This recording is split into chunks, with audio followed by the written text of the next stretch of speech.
wet palettes, the game-changing tool that allows you to keep your paint fresh for hours. But even being amazing as they are, they do come with some issues, which sometimes can ruin your painting experience. So how do you fix this? So in this video, I'm gonna share with you 5 very simple hacks to make your wet palette experience not as annoying. Before we jump into all that though, we kinda need to know how they work. By adding water to the sponge inside a container, the moisture will travel through the pores of the paper, allowing the paint to retain its water content and not dry out. This of course works only with water-based paints, duh. The lid is very important to maintain the moisture between sessions of painting. Without the lid, water will eventually evaporate and your paint will dry out.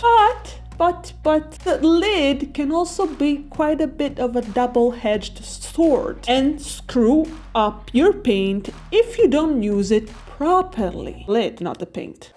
Many wet palettes, both commercial ones and homemade ones, will come with a completely sealable lid. But sealing the lid completely for very long periods of time will cause too much moisture to build up, which eventually will turn into condense. The moisture level with a sealed wet palette are gonna be so high that your paint is gonna either separate or be over thinned. But okay, how do you fix this? What's the hack? This solution is pretty simple. Just don't keep the lid totally sealed. Just leave it a crack open to allow a little bit of ventilation so the excess moisture has a way out. If you're leaving it overnight in the winter, make sure there is no residual water on the bottom. And on the contrary, in the summer, make sure the sponge has enough water. Okay, but how much water is enough water?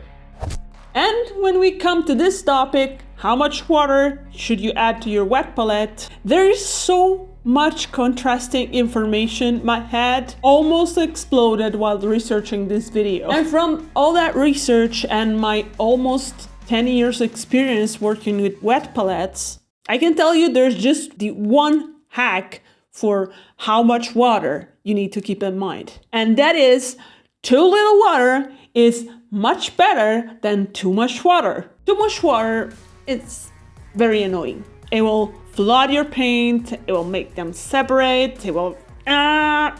So what I personally do is I get rid of the excess water as soon as I see that the sponge has absorbed the right quantity of it. An exception to this rule would be in the summer, where I'll tend to keep it a little bit more water in there because my city is fucking hot. I'm not saying that too little water doesn't cause any problems. You of course run the risk of drying out your paints, but the thing is, it's much easier to save dry paint than save a over-thinned or separated one. And that's all because of the consistency. You can add water to the dry paint and you can learn if it's actually workable or not, but you can't take water away from over-thinned or separated paint, right? Finding the right paint consistency can already be challenging without the extra help from the wet palette, thank you. But luckily for you, I created the first miniature painting course that tackles the 2 fundamentals of painting. I'm gonna show you how paint consistency and brush control will work together to allow you to paint smoothly and blend effortlessly. So if you're feeling stuck with your painting, maybe you should give this a try. Check the link down below in the description and support the channel, improve your painting, and double combo. Back to us, the other thing that too much water causes is mold. Where there's moisture, there's mold. And it's pretty gross and possibly unsanitary. What's the hack to finally erase this problem? Some will tell you that copper will do the trick, some will use distilled water, and they can surely help with the mold formation. But there is no way, I repeat, no way to totally keep mold out of a wet palette, especially if you're using it multiple days at a time. Every wet thing is gonna have mold. That's just a fact. Unless we're talking about post. My solution is again very simple. When I see mold building up or I start smelling mold on my wet palette, I'll just wash the damn thing. But the hack I figured out it's not just washing the sponge, but how you wash the sponge. With experience, I noticed that a simple rinse under warm water in the sink isn't enough to properly wash the sponge. That's why I started just putting in the washing machine. I usually put the sponge in the loads where I have like rags or rugs or towels, things like that that need washing at a higher temperature. The sponges of most of the commercial wet palettes are made of, spoiler alert, hydrophilic polyurethane foam. Yeah, that thing. I cannot pronounce it. Hydrophilic polyurethane foam. There you go. Which is basically the same material that makeup sponges are made out of. Will this kind of wash ruin the sponge? I don't think so. But of course, if you want to wash them more often, maybe, yeah, you should try to keep the temperature down a little bit. You can do the exact same thing with the container because that is gonna build up mold as well. And if you're not skittish or anything, you can put it in the dishwasher and wash it at a higher temperature. If you don't wanna do that, you can just wash it in the sink with some dish soap and warm water. Just remember that the color stains, if they're there because of use, even the washing machine won't get rid of it. So, but in the case that you want like a pristine foam pad, you need to listen to this next hack.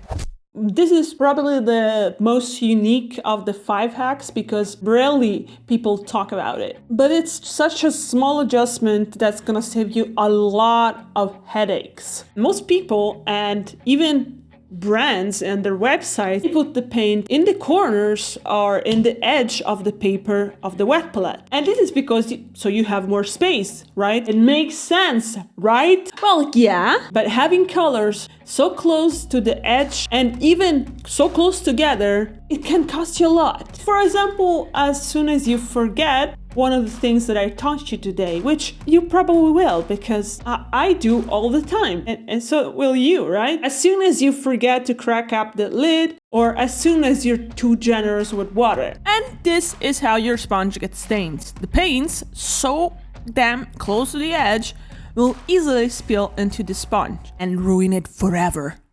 Again, here there's a very, very simple solution. Put the color farther apart and in the center. You can use the center to place your puddles and the space nearer to the edge to mix the tones. There, the paint will be spreaded out more, so you won't have issues with paint separating. The more you spread out the paint, the faster it's gonna dry out, of course. But this last hack is gonna allow you to fix that and allow you to deal with that dried out paint without having to throw out the whole sheet of paper.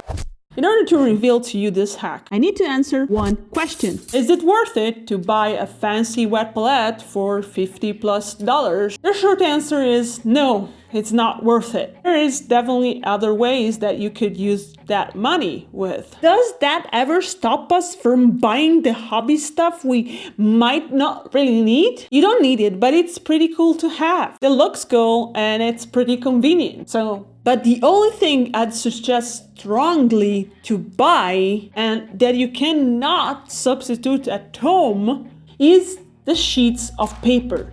Don't ever compromise on the paper that you're using. You can use whatever container, you can use whatever sponge, even paper towels if you are like in a rush, but get good paper. And if you don't want to waste paper ever again, get these reusable papers from Redgrass. I tried many brands and the best of all is absolutely Redgrass. This is my last hack. So instead of following Redgrass instruction and wash the whole thing like this, I wash one spot at a time. Only where I mixed the gradients and where the paint is dry or unusable. If you're careful, you can keep the same paper for weeks without having any issues. And that's just amazing. Yeah, this you buy. Wet palettes are game-changing tools for a single session of painting, but they can absolutely become a nightmare for multiple sessions. You really need to accept that wet palettes have limitation and